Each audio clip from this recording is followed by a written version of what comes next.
Hey guys, it's Tuesday, which means one thing, and it's kit review time. So this week we're going to look at Academy's beautiful 35th scale United States Marine Corps AH-1Z.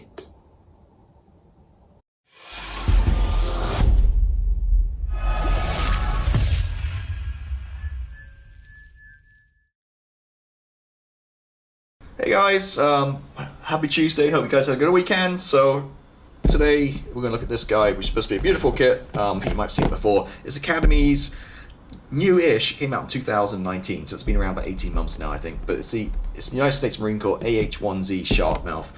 I was on the fence about this for a while because I wasn't a big helicopter kind of guy, to be honest with you. But then I kind of got into it a little bit more when I kind of looked at some people's pictures of building them and kind of how they kind of weathering them up, and you can really go to town with that, which really captures my imagination and what I like to do.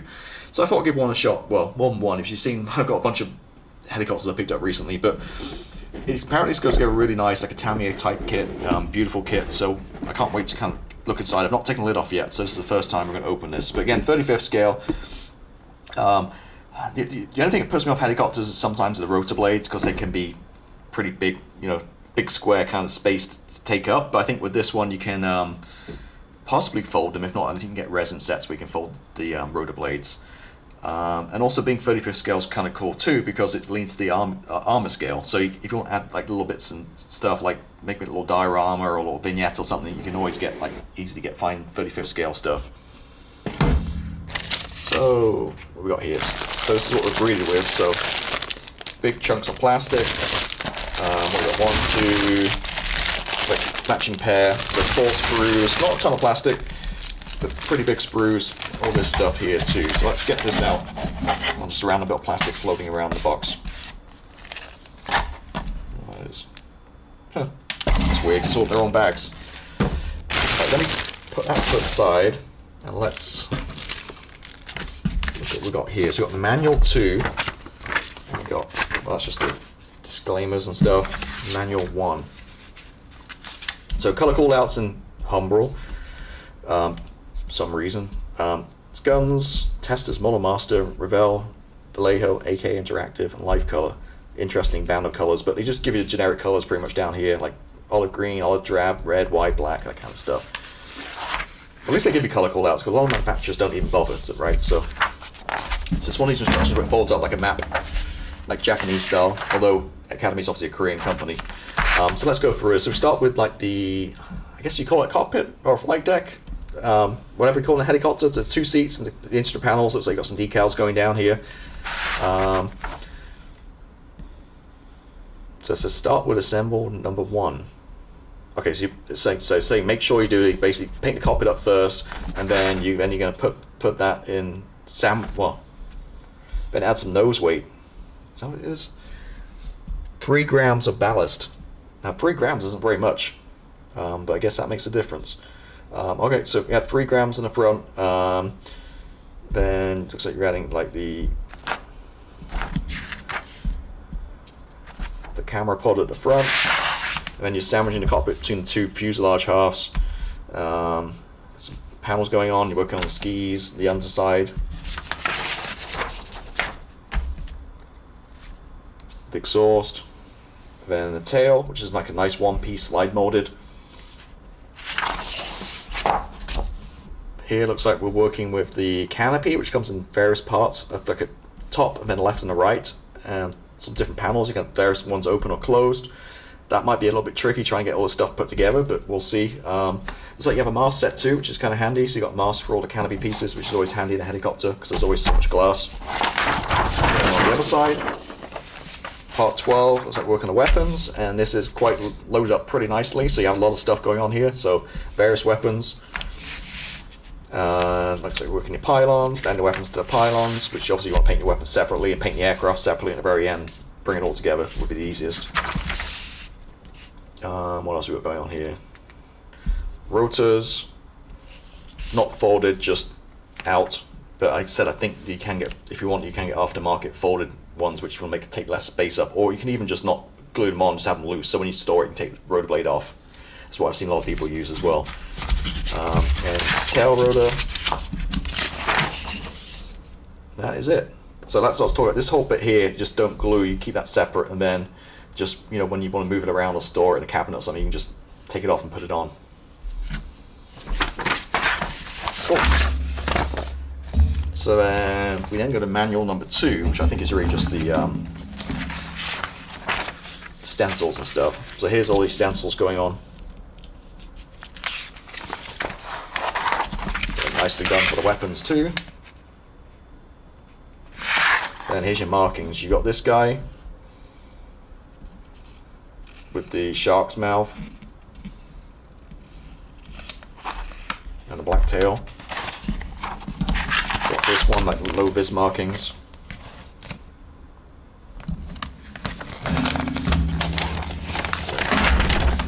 Wait a minute, it's opening up further. Alright, so you got that first one. Well, actually, I'm not sure which ones. Let's start again. So we got that one with like a cross and black tail. It's shark's mouth. It's getting a little gangly now, all these pages. And then you got the one this one. We didn't see this one already. This is black tail and shark mouth as well, with like a different kind of, like a skull and like some playing cards. Looks like it.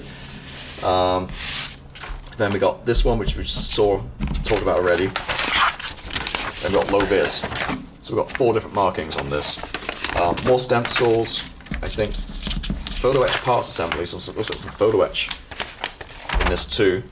So we're getting a little bit confusing, it's the way this all folds out and stuff. Okay, then we've got the mask set. Here's tells you how the masks go, which panel to go on.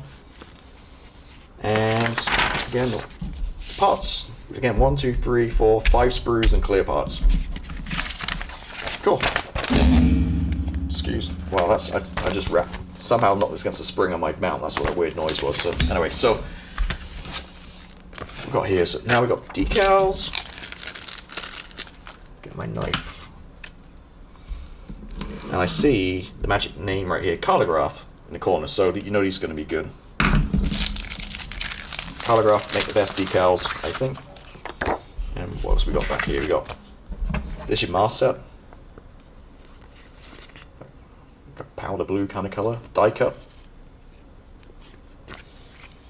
Got your photo etch. Very cool. Now, one thing that amazed me with the Meng F-18 Hornet I just built, a Super Hornet, the photo etch, it doesn't have any attachment points. It's all cut out and it's all floating with 2 pieces of plastic, which is really cool. This is mostly more the conventional one where you have to cut them out and sand down little notches and stuff. Here's the decals.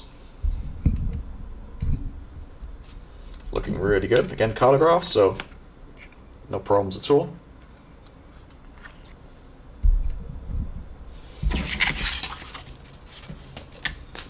Okay, you've got the clear parts.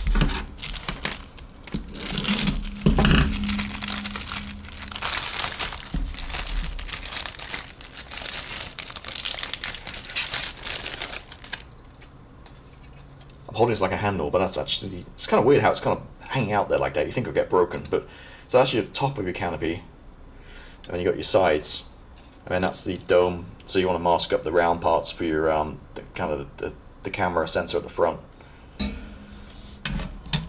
And yeah, looking really nice, no distortion or anything. Decent. My only concern is when you get multi parts like this, how they fit together, and obviously gluing it, you got to probably use a PVA glue, because if you use a super glue or a extra thin, it's going to fog up all your canopy, which you got to be careful with that. Let me just put it to the side so I don't scratch it. Now the first bag, the big bag. Now if you've not built a Academy kit, a modern Academy kit from the last few years, I mean, they're really good. I mean, I built a few.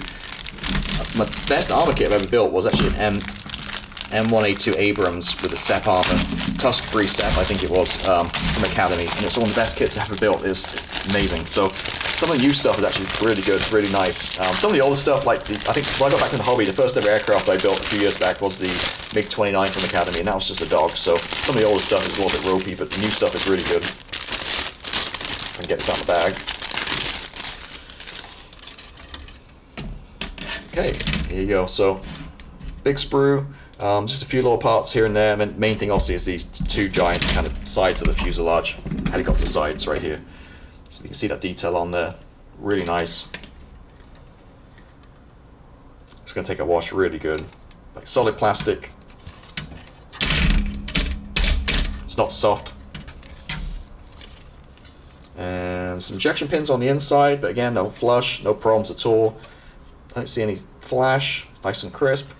Really nice rivet details. Very nice. So there's that guy. Then this one. I think that's your tail rotor. And then you got your cockpit tub. Doesn't look much detail on the cockpit tub.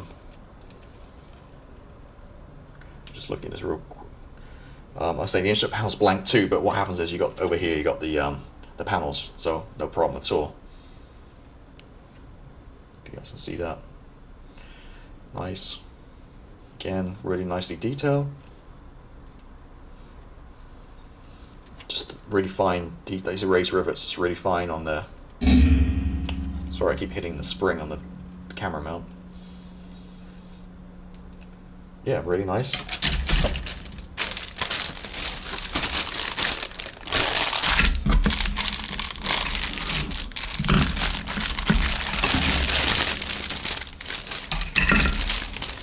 Okay, and here's the special piece. This whole tail section is one piece, slide molded. Tons of detail on this. You guys can see that. The rivets, raised rivets, recessed panel lines, tons of stuff going on in there. That's a beautiful piece of plastic. So you got no seam lines to deal with, one piece. Then you got the underside again, beautifully detailed. The tail.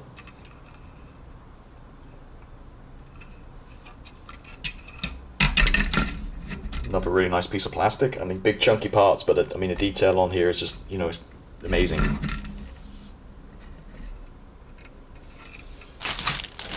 And last up is a match pair.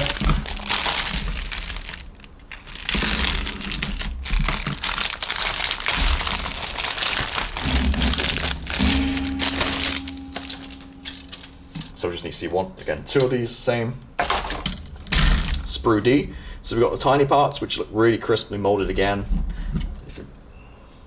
Little grab handles and stuff.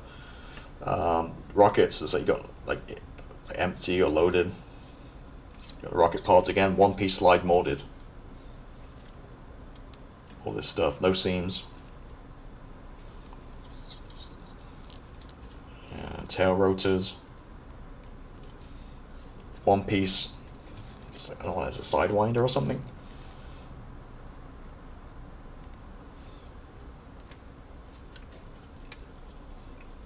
Another piece like there. Again, you see all these parts are all like slide molded, so you have to worry about any seams or gluing parts together, which makes it super easy and should make a really beautiful build. Seat, again, nicely detailed. And that is it. There's not a ton of stuff there, but I mean, it's high quality, as you can see. And again, I've seen these build up many times. It's been out a year and a half. Tons of people build them, and they all say amazing things about the kit. It goes together really well, supposedly. Builds up really nicely. You've got slide molding stuff. There's no real seam lines to take care of. Apparently, it's a really enjoyable build. Plus, it's a cool looking beast, right? So that is it. So that's Academy's 35th scale AH-1Z.